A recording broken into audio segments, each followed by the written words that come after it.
unta ni Sister Fernandez ba anang gugma ang Dios no? Mati kog sayo ganiya nindot di na siyang kanta ha nang gugma ang Dios og diin ang gugmang tiunay anaa ang Dios gikan sa Dios nga may gugmaon kung kita magpuyo sa paghigugma sa Dios og tiunay anaa ang Dios kanunay mao ni ang gugma nga gustong ipadilaab sa Ginoo diya sa tanan kanato nga magsunod kaniya no? Kitang tanan nga nagatuo kaniya kay ang pangandoy sa Ginoo nga kita hiusahon sa iyang paghigugma no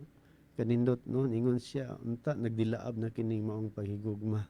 ang Espiritu Santo sa Espiritu sa gugma sa Dios yung magdilaab unta kining gugma sa Dios nga nagdilaab mao ni siya mo daghan po og mo kontra ang kontra nini ang kasilag ba ang kadautan no ang mga masilagon ang mga tawo nga dili mo dawat sa pahigugma nga magpuyo sa kasilag pagdumot kanang walay pagpasaylo no mao nay gusto nga padilaaban sa Ginoo sa iyang pahigugma kamingaw sa kinabuhi kung ang ato ang kinabuhi naa magpuyo sa kanunay nga pagdumot no stressful kaayo no? So mao ni ang unang mensahe nga mingon ng Ginoo magdilaab na unta kining maong gugma sa kalibutan unya ni ikaduha ni ingon pud diri ang atong ebanghelyo nga nagiskot og pagbunyag nga ako pang dawaton ingon ng Ginoo nakadungog kita kadang bunyag nga igsuon no nga gidala ni San Juan magbubunyag ang bunyag sa paghinulsol na ingon maghinulsol kamo kining bunyag sa Ginoo bunyag kini nga kanang makaluwas kanato no? ang iyang pagdawat sa iyang misyon sa pagpasakit pagkamatay sa cross aron magdala og kaluwasan no? So redemption mao ni ang bunyag nga iyahang pagadawaton og excited siya ingon siya unta no? Ang kini matuman na unta kini no? So inana pod dala sa Ginoo nga ang kaluwasan no nga kita gayod maluwas sa kadautan usa ra may kontra gyud sa Ginoo nga kita dili kita madalas sa kadautan sa katulong bahin madungog nato ang kining bahin-bahin no division kining pagbahin-bahin mahitabo kung ang ato ang pilion no kung dili kita madala sa kaysahan sa pahigugma sa Dios o mapili kita sa paghimo sa sala sa kadautan lagi pagbahin-bahin hinumduman nako kay ni kay panahon ni kaysa may bisita ko sa akong nanay nga idara na pating lipaya sa akong mama ingon siya salamat kayo Padre kay nahinumduman nimo imong nanay imong inahan nya gihalukan ko sa akong mama nya mingon siya nga kagwapo gyud ani akong anak pati na akong lipaya sus kay nadungog man sa akong manghod nga babae gikomedyahan ko sa manghod ingon siya gwapo ba na nga anong nipis na magay nagbuhok nya nawala nga akong kali ingko nga nganong kontra bayida man jud ka no kontraho man gyud nimo ang kamatuoran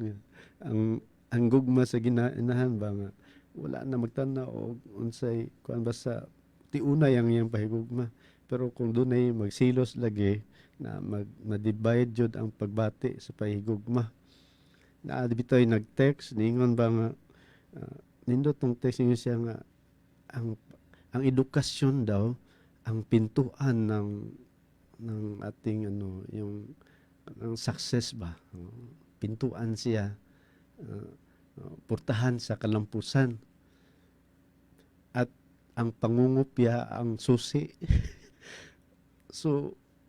gwapo na unta ang edukasyon nindot pero kung maghimo lagi kag sala mao nay maka-divide sa imong grado kung masakpan ang pasabot nako mga igsoon ba nga ang plano sa Ginoo nga kaayuhan, pahigugma, mm, eh, plano nindot, pero dili gud mo compromise ang Ginoo sa mga sayop nga binuhatan, no, sa mga sala. Mao na nga kinahanglan gayud nga muduna tay desisyon nga himuon, no, mo commit gyud ta, no, lig-on nga nga pagpili gyud, mopili gyud ta sa katarong, no, mo na nga ma-divide jud, dunay division mingon ang Ginoo nyanhi ako, no, dili kalinaw kay dili siya mo compromise sa kadaotan kundi magmalig-on gyud nga mosunod sa katarong paghigugma sa Dios. Mao ni ang pangandoy sa Ginoo alang kanatong tanan, no, mao nga sa ato ang pagsunod sa Ginoo usahay dunay mabad-an ta og kanang mga suod nga higala kung dili ta mo sunod sa mga bad influence, no, usahay dunay pagkibatok sa di bisan sa pamilya kung dili masunod ang katarungan, no, ang tama o bisan diya sa tong kasing-kasing, usahay dunay panahon nga kita dalhon gayud sa kadawtan. Muna nga nindot ang pag-ampo sa unang pagbasa ni San Pablo. Siya unta ang kasing-kasing sa Ginoo, no, mopuyo diya sa atong kasing-kasing aron makita nato ang kataas, ang kalapad sa paghigugma sa Dios ug unsa ang kanang kamahinungdanon, no, sa ato ang kinabuhi nga kita anak sa Dios, dili kita madala sa sa kadautan, no. So kining tanan, no, mao ni ang paghigugma sa Ginoo nga kita isusahon dal-on kita niya dito sa walay katapusang himaya sa gugma sa Dios. Matud pa, let us all bring one another to heaven. Do not bring others to hell diha sa paghimong bad influence, no? Dal-on nato kita do na tay mission, og ang atong mission nga magdilaab kining gugma sa Dios sa atong tag-usa, ug ang Ginoo nga mihalad siyang kaugalingon aron sa pagluwas kanato nga midawat sa bunyag sa kamatayon, no? Usa kini ka pagsunod usab nga kita ang kita mopili gayod, no? Kay ang Dios kanunay anaa nangandoy nga kita madala sa iyang kahimayaan ug ato ang batukan kanunay ang kadaotan, no? Puy-an nato ang kamatuoran sa Ginoo. So padayon nato ning santos sa misa, no, ato ang padilaabon ang Espiritu Santo, ang gugma sa Dios diya sa tag-usa kanato aron di kita madala sa tintal sa kadaotan. Hinaot pa unta mga igsoon, no? So manin